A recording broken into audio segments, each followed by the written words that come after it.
Hello बच्चों, welcome to glorious classes. मैं आपका अपना संजीव पाठक। आज हम क्लास 12 केमिस्ट्री का नेक्स्ट लेक्चर लेकर आए हैं। लास्ट लेक्चर में हमने मोल फ्रैक्शन को डिस्कस किया था। इस लेक्चर में हम मोल फ्रैक्शन पे एक न्यूमेरिकल करेंगे और फिर उसके बाद हम क्या करेंगे, आगे के कंसंट्रेशन टर्म को प्रोसीड करेंगे। तो चलिए लेक्चर को स्टार्ट करते हैं। क्वेश्चन क्या मेंशन्ड है, calculate the mole fraction of benzene in solution containing 30% by mass in CCl। अब यहाँ पे क्या कह रहा है कि हमें क्या कैलकुलेट करना है, मोल फ्रैक्शन कैलकुलेट करना है। क्वेश्चन में कहा ना, calculate the mole fraction.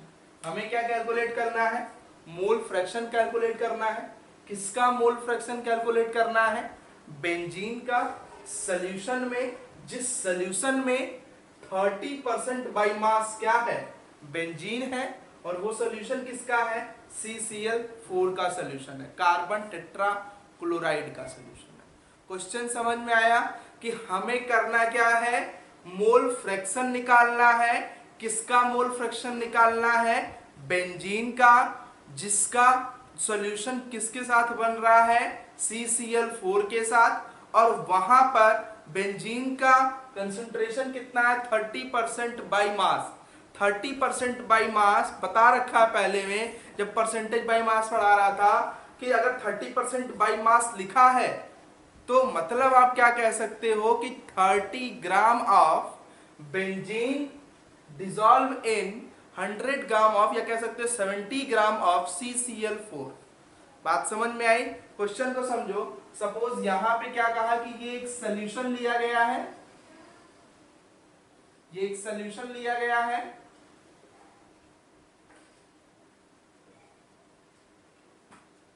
Solution लिया गया है। इस सॉल्यूशन के दो कंपोनेंट हैं, component A plus component B. ये कंपोनेंट बी है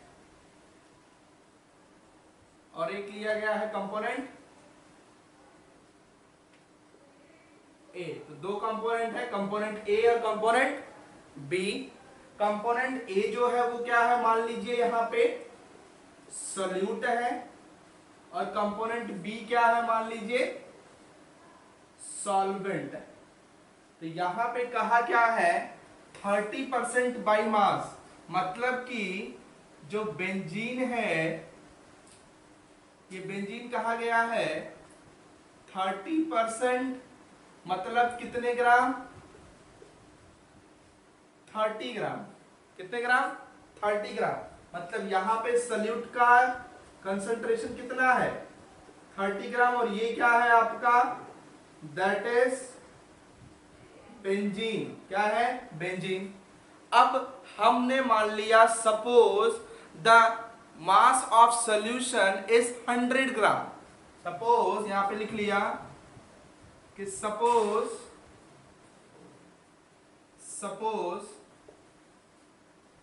मास ऑफ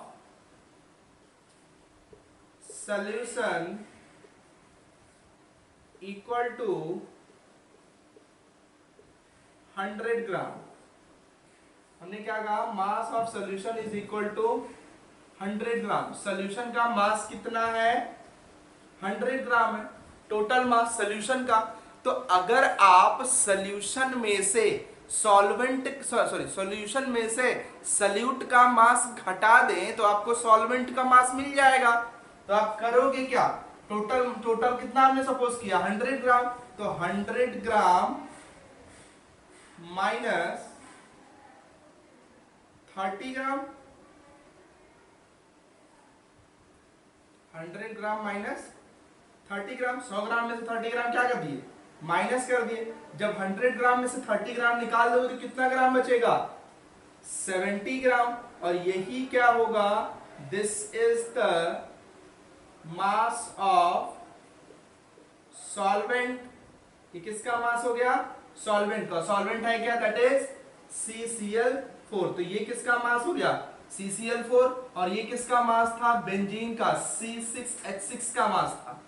बात समझ में आई? तो इस सॉल्यूशन में सॉल्वेंट का मास कितना हो गया? सॉल्वेंट का मास हो गया 70 ग्राम। कितने ग्राम हो गया? 70 ग्राम, यानी निकला ना 70 ग्राम। अब ये सॉल्वेंट का मास कितना हो गया? 70 ग्राम। और ये सॉल्वेंट है क्या? That is carbon tetra chloride. बात समझ में आई यहां तक? अब हमें निकालना क्या है? हमें निकालना है मोल फ्रैक्शन ऑफ बेंजीन। ये तो सब कुछ गिवन था, हमें फाइंड आउट क्या करना है? मोल फ्रैक्शन ऑफ बेंजीन। हमें बेंजीन का मोल फ्रैक्शन निकालना है। ये हमें क्या करना? फाइंड आउट करना है कि बेंजीन का मोल फ्रैक्शन क्या होगा। तो इसके लिए फॉर्मूला क्या लिखोगे? हमने बताया था ना, फॉर्मूला क्या होगा इसका? एक्स बेंजीन मतलब mole fraction of benzene equal to number of moles of benzene upon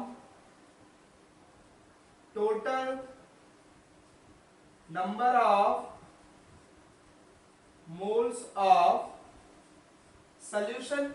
यही तो होगा। या इसको आप ऐसे भी लिख सकते हो, total number of moles of benzene मतलब number of moles and benzene का निकालना मतलब C6H6 upon total number of moles of solution. Total number of moles of solution निकालना तो क्या हो जाएगा? Number of moles of solute plus solvent मतलब NC6H6 प्लस NCCl4। बात समझ में आई? इससे आपका निकल जाएगा। इसको नोट डाउन करिए। फिर अब एक चीज और यहाँ पे ध्यान रखिएगा, यहाँ पे जो वैल्यू दी गई है वो वैल्यू किसमें दी गई है? ग्राम में आई ना वैल्यू भाई। 70 ग्राम किसका आया? ये 70 ग्राम किसका आया? सॉल्वेंट का आया। ये 30 ग्राम किसका आया? सॉल्यूट का आया। तो ये जो वैल्यू दी गई है ये किसमें दी गई है? ग्राम में दी गई है। लेकिन हमें वैल्यू पुट किसमें करना है? नंबर ऑफ मोल्स में। तो पहले हम ग्राम को चेंज करेंगे, किसमें चेंज करेंगे? नंबर ऑफ मोल्स में चेंज करेंगे और फिर उसकी वैल्यू हम क्या करेंगे? यहाँ पे पुट करेंगे। तो नंबर ऑफ मोल्स में चेंज कैसे करते हैं? Given mass upon molar mass. बात समझ में आई? फॉर्मूला क्या है? Number of moles equal to given mass upon molar mass. इसको नोट डाउन करिए, फिर आगे निकालते हैं। तब नोट डाउन कर लिया आपने, आगे प्रोसीड करते हैं। हमने क्या कहा कि लास्ट जब हम निकाल रहे थे मोल फ्रैक्शन, तो मोल फ्रैक्शन का फॉर्मूला क्या अभी बताया था? Number of moles of solute, ठीक है, upon total number of moles of solution. पूरे सॉल्यूशन में कितना नंबर ऑफ। लेकिन यहां पे वैल्यू किस में दी हुई है? नंबर ऑफ मोल्स में वैल्यू दी हुई है और हमें वैल्यू किस में मालूम है? ग्राम में मालूम है। तो पहले उस ग्राम की वैल्यू को हम किस में कन्वर्ट करेंगे? नंबर ऑफ मोल्स में कन्वर्ट करेंगे। तो फॉर्मूला क्या होता है? Number of moles equal to number of moles equal to given mass upon molar mass. Molar mass तो गिवन मास कितना है? अगर given mass upon molar mass हमको मालूम नहीं है तो पहले हम मोलर मास निकाल लेते हैं। तो मोलर मास कैसे निकलेगा बेंजीन का? C6H6 फॉर्मूला है। कार्बन का कितना हो जाएगा? कार्बन का एटॉमिक मास कितना होता है? एटॉमिक मास होता है 12, तो 12 इंटू 6। हाइड्रोजन का एटॉमिक मास कितना होता है? 1 इंटू 6। 6 की वाला समझ में आ रहा है? 6 है, यहाँ पे 6 कार्बन है, 6 हाइड्रोजन, इसलिए 6 आ रहा है, ठीक है ना। अब इसका क्या होगा? 12 6 72 और इसका कितना आया?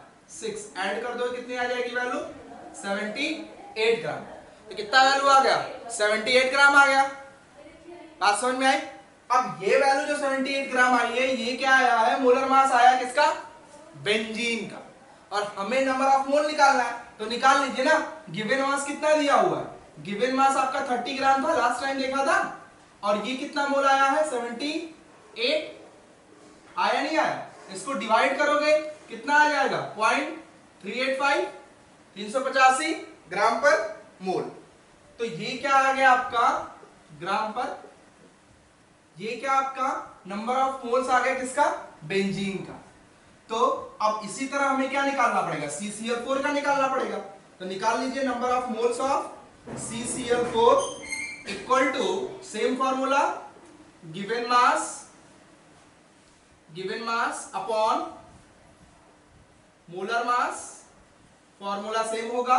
पहले मोलर मास निकाल लो CCl4 का, तो कार्बन का कितना होता है, कार्बन का फिर से एटॉमिक मास रखो 12, क्लोरीन का कितना होता है 35, 4 है तो 4 इंटू 35.5 हो जाएगा। अब 35.5 इसको मल्टीप्लाई कर लो 20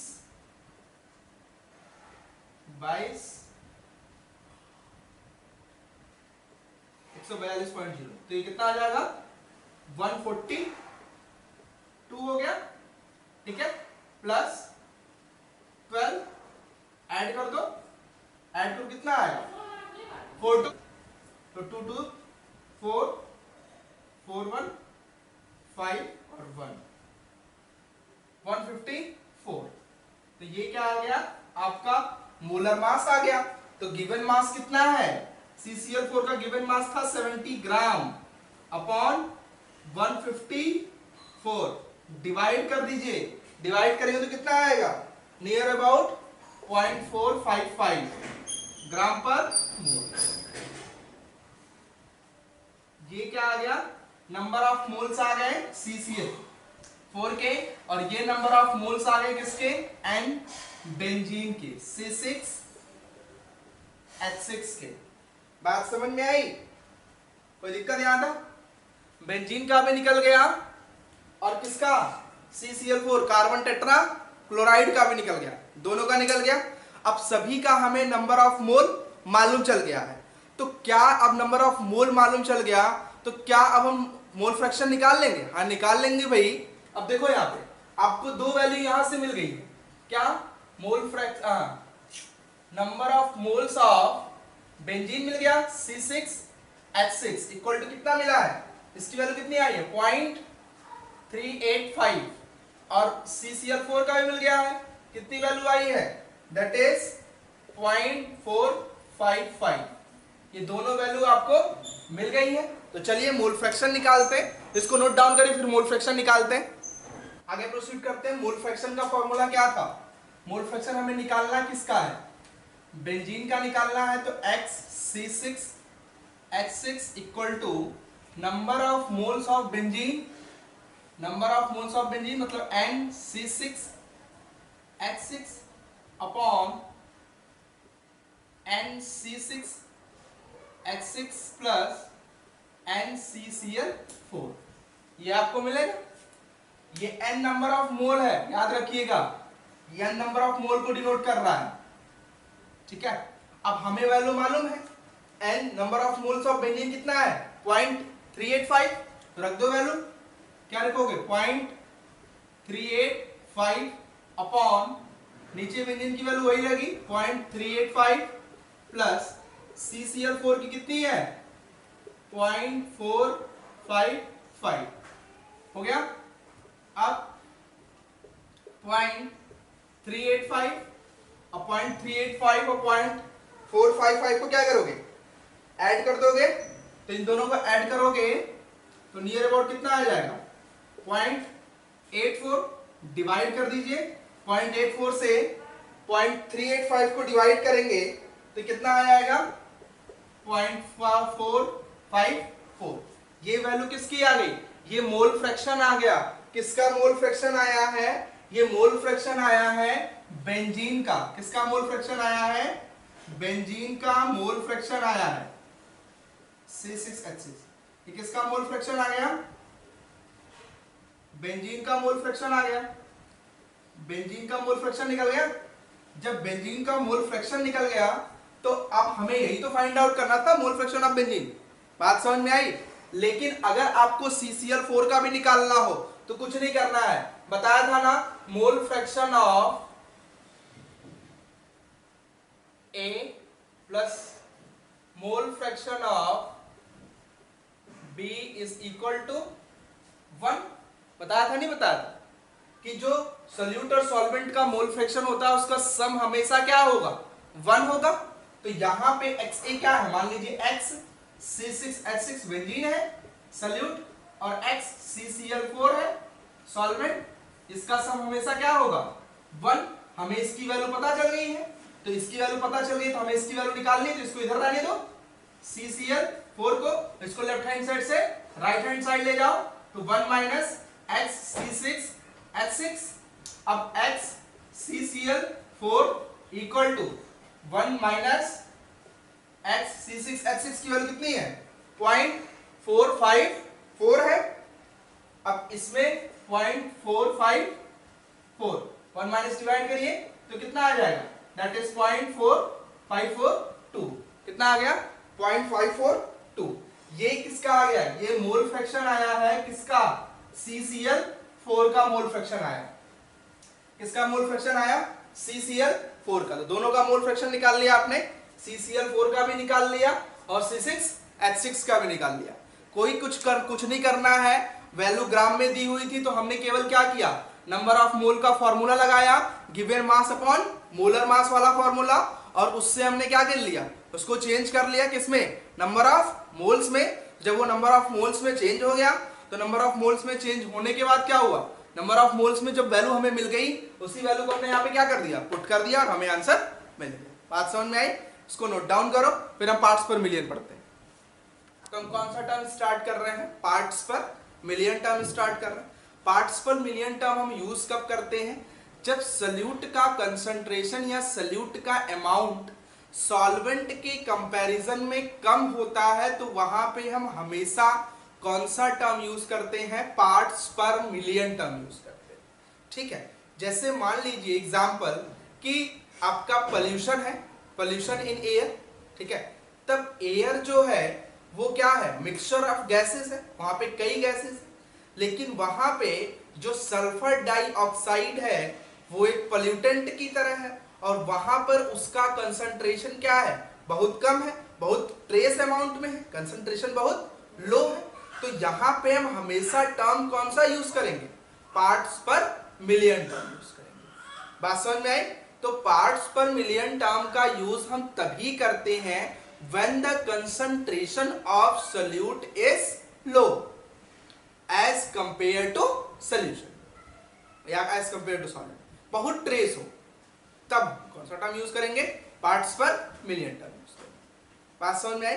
तो नोट डाउन करते हैं कि यूज कब किया जाता है, parts per million term is used when the amount of solute is very low as compared to solution। Solution के कंपैरिजन में अगर सॉल्यूट बहुत कम अमाउंट में है, लो अमाउंट में है, किसके कंपैरिजन में, सॉल्यूशन के कंपैरिजन में, तो हम कौन सा टर्म यूज करेंगे, पार्ट्स पर मिलियन। तो वही लिखा, parts per million term used when the amount of solute is very low as compared to solution. बात समझ में। दूसरी चीज, जैसे एग्जांपल इसका करें, for example pollutant in air, pollutant in air, इसको हम डिस्कस। अब pollutant जैसे मान लो फॉर एग्जांपल यहां पे क्या है, सल्फर डाइऑक्साइड इन एयर, अगर हम बात करें तो सल्फर डाइऑक्साइड क्या है, ये एक पोल्यूटेंट है और ये क्या होता है, ट्रेस अमाउंट में प्रेजेंट होता है, किसमें, एयर में, जो कि क्या है, एयर मिक्सचर ऑफ गैसेस है। एयर का है क्या है, मिक्सचर ऑफ गैसेस। तो एयर मिक्सचर ऑफ गैसेस है, मतलब कि क्या बना रहा है, सॉल्यूशन बना रहा है। ये क्या बना रहा है, सॉल्यूशन। और यहां पे सल्फर डाइऑक्साइड जो कि एक पॉल्यूटेंट है, ये क्या है, बहुत ट्रेस अमाउंट में प्रेजेंट है, बहुत कम अमाउंट में प्रेजेंट है। तो अगर ये ट्रेस अमाउंट में प्रेजेंट है, बहुत कम अमाउंट में प्रेजेंट है, तो अब अगर हमें इसके अमाउंट को फाइंड आउट करना है, किसको फाइंड आउट करना है, इसके अमाउंट को फाइंड आउट करना है। We want to find out amount of sulphur dioxide in air.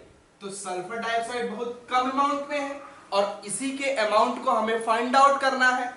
तो यहां पे हम कौन सा टर्म यूज करेंगे, पार्ट्स पर मिलियन टर्म।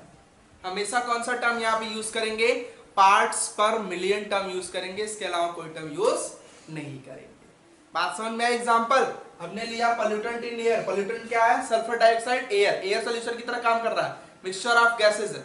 यहां पे सल्फर डाइऑक्साइड पोल्यूटेंट है, बहुत कम क्वांटिटी में है। अब इसी के अमाउंट को हमें निकालना है, तो उस कंडीशन में हम हमेशा कौन सा टर्म यूज करेंगे, parts per million term use करेंगे। तो जब भी कोई चीज बहुत ट्रेस अमाउंट में है और उसी के क्या निकालना है, उसी के अमाउंट को हमें फाइंड आउट करना है, तो हमेशा हम कौन सा टर्म यूज करेंगे, parts per million term use करेंगे। बात समझ में आई? दूसरी चीज, जो parts per million term use करेंगे, मैथमेटिकली उसका एक्सप्रेशन क्या होगा उसको देखिए। तो मैथमेटिकल एक्सप्रेशन क्या होता है, mathematically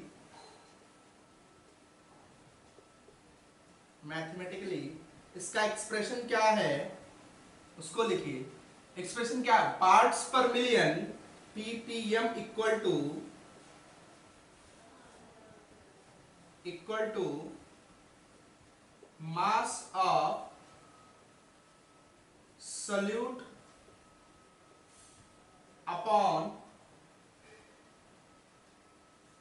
mass of solution into 10 to the power 6। बात समझ में आई? तो पार्ट्स पर मिलियन का फॉर्मूला क्या होगा, parts per million equal to mass of solute upon mass of solution into 10 to the power 6।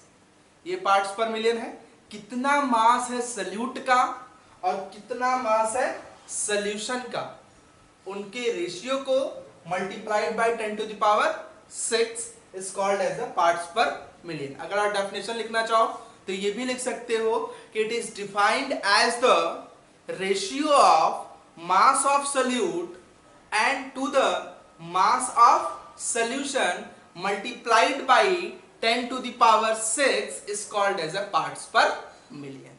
और ये 10 टू द पावर 6 कहां से आया, 1 million equal to 10 to the power 6, वो यहां से आया। बात समझ में आई? तो अगर डेफिनेशन लिखना चाहते हो तो लिख लीजिएगा कि it is defined as a mass of solute, it is defined as the ratio of mass of solute to the mass of solution multiplied by 10 to the power 6 is called as a parts per million. यहां तक बात समझ में? अब मान लो यहां पे value किसमें गिवन हो, वॉल्यूम में गिवन हो, ठीक है। अगर लीटर में ml में गिवन हो, वॉल्यूम में हो, तो अगर वैल्यू वॉल्यूम के एक्सप्रेशन में है तो उस टाइम पे फॉर्मूला क्या हो जाता है, parts per million equal to mass of solute upon mass of solution नहीं होगा यहां पे, volume of solution into 10 to the power 6। ये किसके केस में होगा, जब वैल्यू किसमें गिवन होगी, वॉल्यूम में गिवन होगी, मतलब ग्राम में ना देके ml लीटर में होगा, तो वहां पे हम क्या यूज करेंगे, वॉल्यूम ऑफ सॉल्यूशन यूज करेंगे। बात समझ में आई? इस पूरे को नोट डाउन करो, फिर हम नेक्स्ट स्टार्ट करते हैं। नेक्स्ट लेक्चर हम स्टार्ट करेंगे, वो किस पे बेस्ड होगा, मोलैरिटी पे।